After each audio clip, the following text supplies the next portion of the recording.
आप सभी का स्वागत है नक्षत्र गाइड्स चैनल पर, जहाँ पे हम सीखेंगे कि नक्षत्र की हेल्प से कैसे हम चीज़ें फाइन ट्यून करके कोई भी रिजल्ट निकाल सकते हैं। और जनरली मैं वीडियो बनाता हूँ जिसमें बर्थ डिटेल होती है, लेकिन आज कुछ ऐसा आपके सामने अलग चीज़ लेके आ रहा हूँ जिसमें नेटिव के पास अपना बर्थ डिटेल है नहीं, और या फिर है लेकिन वो एक्यूरेट नहीं है।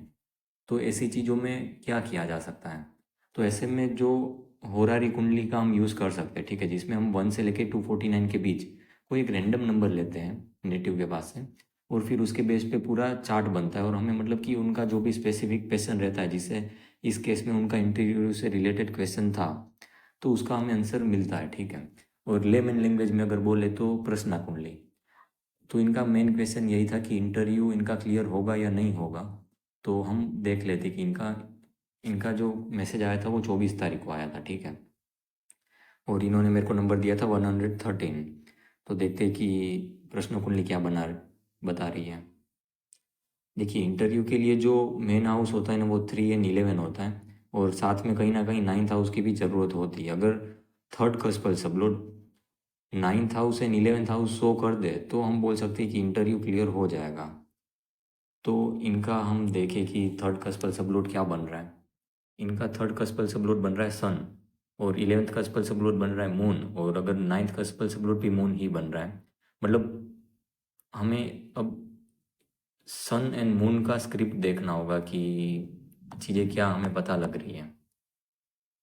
सन राहु के नक्षत्र में बैठा है और जुपिटर के उप नक्षत्र में बैठा है।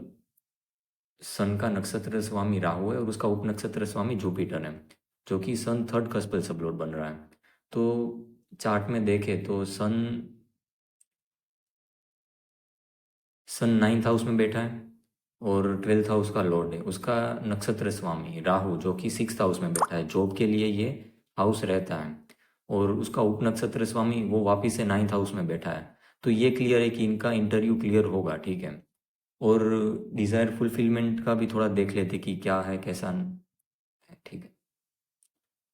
मून जो कि 9th एंड 11th कस्पल सबलोड बन रहा था, वो वापिस से 9th house and 9th house show कर रहा है। कि 9th cuspal sublord and 11th cuspal sublord 9th house show कर रहा है। सामने वाला हमारी जो भी हमारे साथ डिस्कशन होने वाला है उसका इंटरव्यू में, उससे वो राजी हो जाएगा।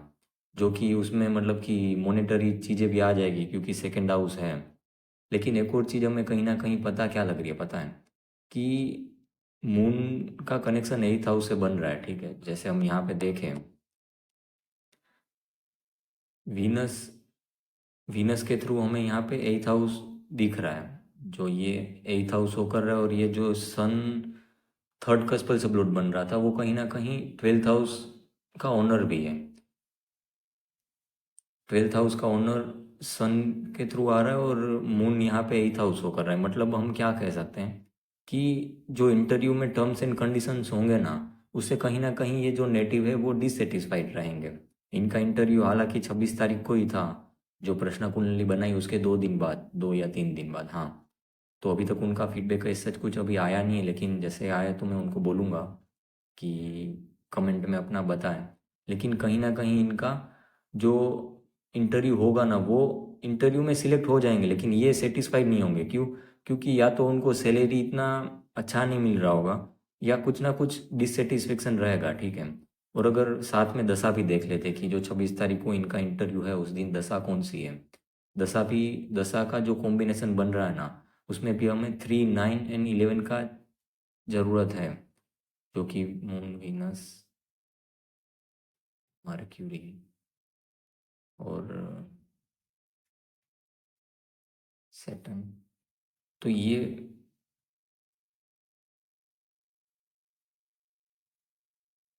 पूरा आ रहा है, जो महादशा लॉर्ड मून, अंतरदशा लॉर्ड वीनस, प्रत्यंतर दशा लॉर्ड मर्क्यूरी, ठीक है।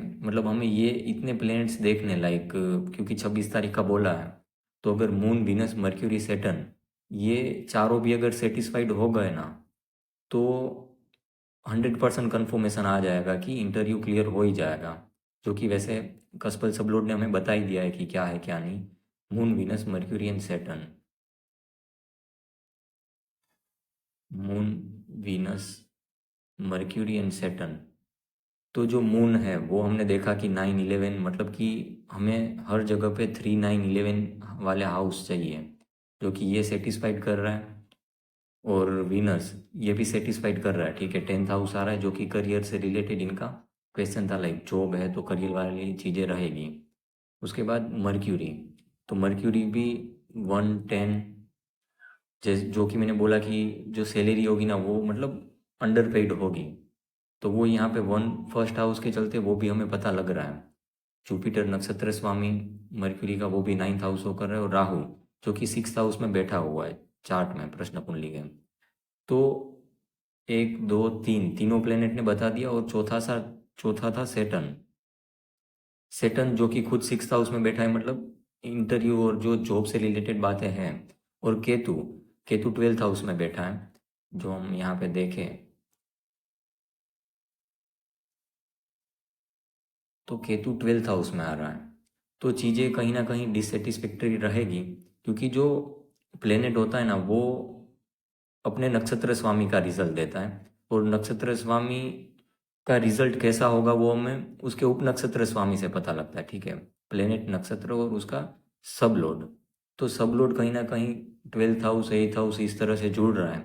मतलब ये पर्सन अपने इंटरव्यू क्लियर कर जाएंगे, लेकिन वो सेटिस्फाइड नहीं होंगे सामने वाले की बात से, ठीक है। तो आज के लिए इतना ही था, वापस से कुछ और नया लेके आऊँगा, नया कुछ सीखेंगे साथ में, ठीक है। आज के लिए इतना ही, मिलते हैं वापस अगले वीडियो में। धन्यवाद आप सभी का।